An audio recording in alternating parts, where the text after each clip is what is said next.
여러분 안녕하세요. 반갑습니다. KNL 기능의학TV 김다원입니다.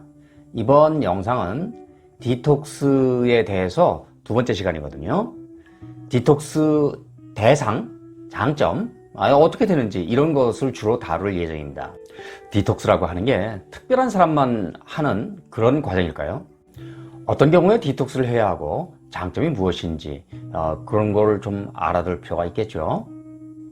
궁금하시면 영상을 계속 봐주세요. 참, 그리고 구독은 무료라는 거 잊지 않으셨죠? 장에서는 프로바이오틱스 역할이 아주 중요한데, 프로바이오틱스란 간단하게 말하자면 유산균입니다. 이 프로바이오틱스가 소장과 대장의 터줏대감 격으로 체외로부터 유입된 유해균이나 독소를 차단해주는 1차 저지선 역할을 담당합니다. 프로바이오틱스가 간의 해독 과정에 의해 담즙과 뭉친 독소의 체내 유입을 차단하지 못하거나 체외 배출을 진행하지 못하면 해당 물질은 대장에 장시간 체류하게 되고 체내로 재흡수되어 다양한 건강 문제를 유발합니다. 프로바이오틱스를 활용하면 좋은 점을 정리해 볼까요? 면역 조절과 감염으로부터 보호하는 것, 그리고 장관계 질환 개선에 있습니다. 다음으로는 영양소 흡수 증대와 좋은 대사 부산물을 생성한다는 점이 있고, 체중 감량에 도움이 되며 뇌 건강을 증진할 수 있다는 점을 들 수 있겠습니다. 여기 그림에서 몇 가지 점을 시각화했는데, 여기 파란색 요거는 프로바이오틱스를 얘기하고요. 여기 노란색 요거 있죠? 이 녀석은 외부에서 들어온 유해균일 수도 있고 병원체일 수도 있고 그렇습니다. 어쨌든 유해균 이렇게 정리해 보면 되겠네요. 그 다음에 요 경우는 병원체라고 보면 유해균 병원체 이렇게 보면 되겠죠. 요게 이제 영양소인데 영양소를 놓고 획득 경쟁을 벌입니다. 자, 그 다음에 여기가 이제 장의 표면인데 장 표면에 이렇게 프로바이오틱스가 먼저 일종의 장벽 같은 걸 형성함으로써 이렇게 유해균이 접근하지 못하도록 차단하는 역할을 하죠. 자, 그 다음에 면역을 자극한다 그랬는데 이건 뭐냐면은 이 녀석이 프로바이오틱스다 그랬죠. 이 프로바이오틱스가 이게 이제 항체입니다. 이 병원체 아니면 유해균 이런 것들에 대해서 면역을 자극해서 이렇게 항체가 나오게끔, 항체가 나오면 이 병원체에 해당하는 녀석을 물리칠 수 있는 가장 기본적인 힘이 되겠죠. 자, 그 다음에 항박테리아 활성을 가진다. 그 얘기는 뭐냐면은 이 프로바이오틱스가 요거 병원체죠. 이게 박테리아 보통 유해균 이런 걸로 볼 수 있을 텐데 그런 거를 좀 더 밀어내고 활성을 가진다 하는 그런 의미로 보면 되겠습니다. 사실 현대인들 모두가 디톡스 대상인데 현대인들은 당분, 매연, 미세먼지, 화장품, 샴푸 이런 것들에 장시간 노출되어 있기 때문입니다. 건강에 적신호가 켜진 사람들은 반드시 디톡스를 해야 합니다. 디톡스를 올바르게 하는 것만으로도 많은 건강 문제를 해결할 수 있기 때문이죠.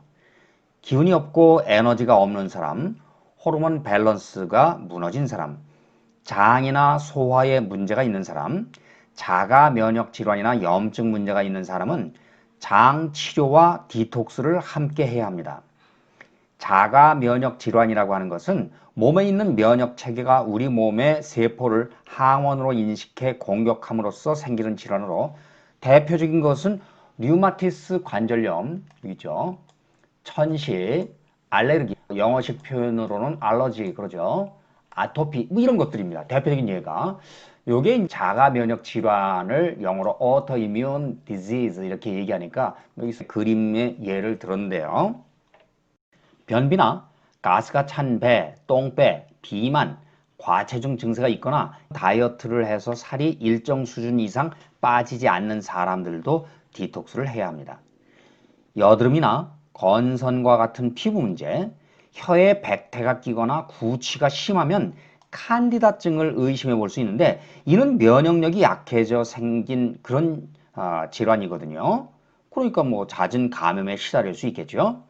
이처럼 면역력이 떨어지는 경우에도 디톡스가 면역력 개선에 도움을 줄 수 있습니다. 디톡스가 가지는 장점에 대해 중요한 몇 가지를 소개해 볼까 하는데, 첫째가 염증 감소입니다.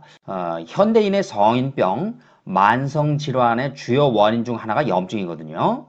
당뇨, 고혈압, 콜레스테롤 모두 염증에서 비롯되고, 염증이 많으면 고혈압, 당뇨의 합병증인 심장마비나 뇌졸중의 발생 가능성도 높아집니다. 장누수 증후군, 관절염, 근육통, 허리 디스크 이런 것들의 원인도 해당 부위에 발생한 염증이죠. 염증을 낮추려면 탄수화물 섭취를 줄여야 하고 적절한 운동과 충분한 수면을 취해야 합니다.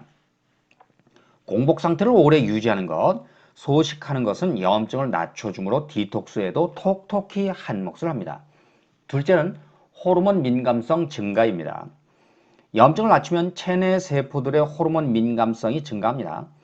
호르몬은 체내에서 필요에 따라 주고받는 신호 역할을 하는데, 호르몬 수용체가 더러워져 수용이 잘 되지 않으면 호르몬 균형이 무너지면서 여러 가지 건강 문제를 유발할 수 있는데, 디톡스를 하면 호르몬 수용체가 깨끗해집니다.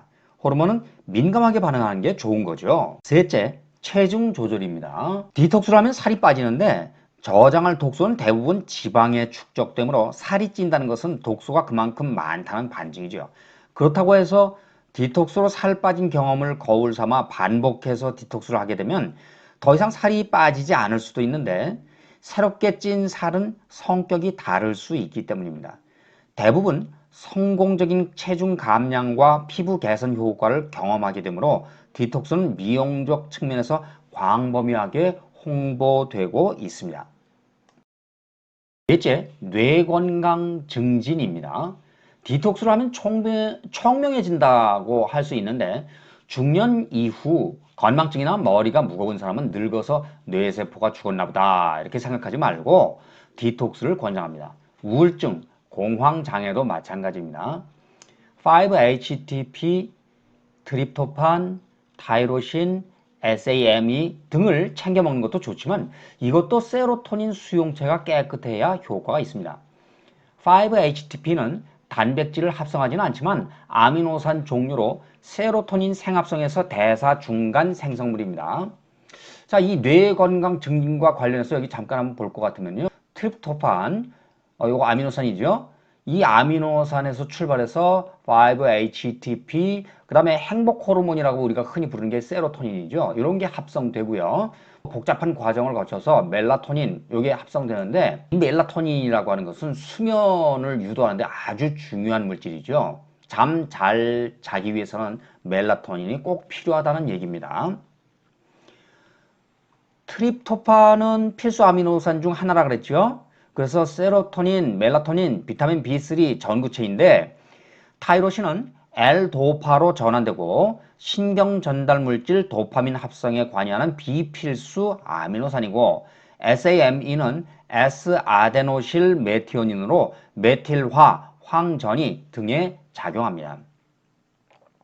간 청소와 몸속의 관들을 청소하는 것도 중요하지만 세포 밖의 독소를 제거하는 것뿐만 아니라 세포 내의 미토콘드리아를 위협하는 독소들도 제거해야 합니다. 디톡스를 해야 하는 이유를 정리해 보기로 하죠. 면역계 강화, 장기의 활력 증진, 중독성을 없애고 신경화학을 건강하게 합니다. 자, 여기서 신경화학이라고 하는 것은 뇌화학, 뇌에서 이루어지는 화학 반응, 그런 것을 의미한다고 보시면 되고요.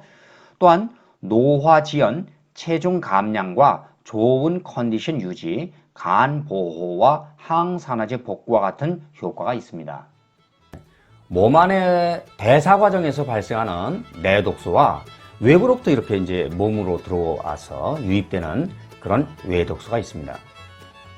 몸 안에 있는 여러 가지 독소를 외부로 이제 배설, 외부로 내보내는 그런 것이 가지는 장점과 이러이러한 사람은 디톡스가 필요하다 하는 그런 내용들을 설명했거든요.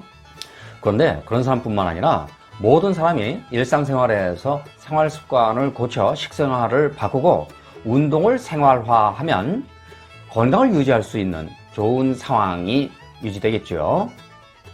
자, 이렇게 되는 데에는 디톡스가 하나의 계기가 될 것을 한번 희망해 봅니다. KNL은 내 건강과 가족 건강을 위해 노력하는 여러분을 응원합니다. 앞으로 좋은 정보, 과학적으로 검증된 정보를 여러분들에게 알려드리기 위해서 최선을 다하겠습니다. 이번 영상은 여기까지입니다. 끝까지 시청해 주셔서 감사합니다. 다음 시간에는 더욱 건강해지고 행복해진 모습으로 다시 만나 뵙기를 희망합니다. 여러분들 수고하셨습니다. 안녕히 계십시오.